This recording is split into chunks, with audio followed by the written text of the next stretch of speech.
गिरधर कविराज, इनका कुछ ही वृत्तांत ज्ञात नहीं, नाम से भाट जान पड़ते हैं। शिव सिंह ने इनका संवत 1770 दिया, जो संवत ठीक हो। इस हिसाब से इनका कविता काल संवत 1800 के उपरांत ही माना जा सकता है। इनकी नीति की कुंडलियाँ ग्राम ग्राम में प्रसिद्ध हैं।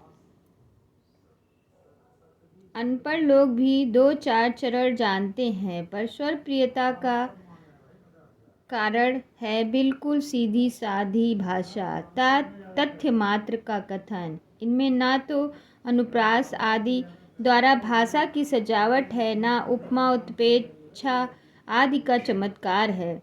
कथन की पुष्टि मात्र के बहुत कम कुछ अनुक्ति का सहारा इन्होंने लिया।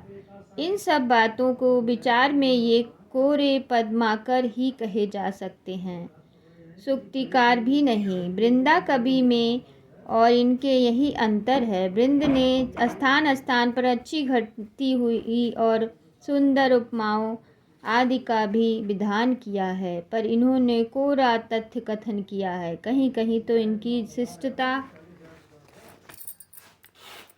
का ध्यान भी नहीं रखा है। घर गृहस्थी के साधारण व्यवहार, लोक व्यवहार आदि का बड़े स्पष्ट शब्दों में इन्होंने कथन किए। यही स्पष्टता उनकी स्वर प्रियता का एकमात्र कारण है। दो कुंडलियाँ दी जाती हैं।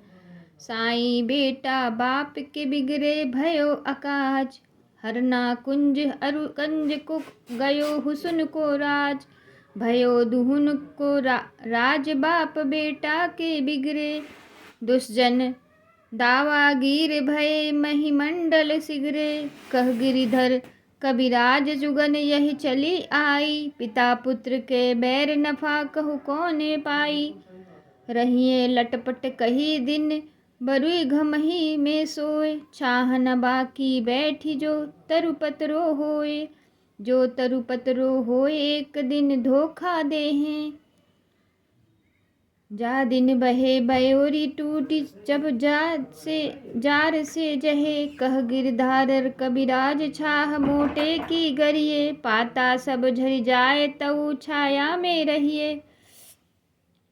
भागवत रसिक, ये ठट्ठी संप्रदाय के महात्मा स्वामी ललित मोहनी दास के शिष्य थे।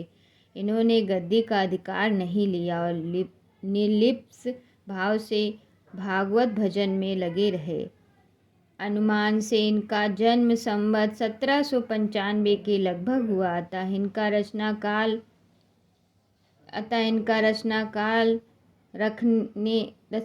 संवत 1830 और 1850 के बीच माना जा सकता है। इन्होंने अपनी उपासना से संबंध, जिनमें एक ओर तो वैराग्य का भाव और दूसरी ओर अनन्य प्रेम का भाव छलकता है। इनका हृदय प्रेम सपूर्ण था। इसी से इन्होंने कहा कि भागवत रसिक की बातें रसिक बिना कोई समझे सके ना। ये कृष्ण भक्ति में लीन एक प्रेम योगी थे। इन्होंने प्रेम तत्व का निरूपण बड़े ही अच्छे ढंग से किया। कुछ पद नीचे दिए जाते हैं। कुंजत ते उठ प्रात गात जमुना पे धोवे, निधुभन करी दंडवत बिहारी को मुख जोवे। किसका है? रसिक का, भागवत ऋषि। करे भवना बैठी स्वच्छंद थल रही उपाधा, घर घर ले प्रसाद लगे जब भोजन साधा, शंकर भगवत रसिक कर करवा गुदरी गरे, वृंदावन बिहारत फिरे जुगल रूप नैनन भरे। हमरो वृंदावन और माया काल तहाँ नहीं, व्यापे जहाँ रसिक सिर मोह, छूटे जाति संत सतवासना, मन की दौरा दौर, भागवत रसिक बताओ श्री गुर अमल लालो की किठोर। तो नमस्कार, आगे कल आशा करते हूँ आप इसे सुनकर लाभ उठाएंगे।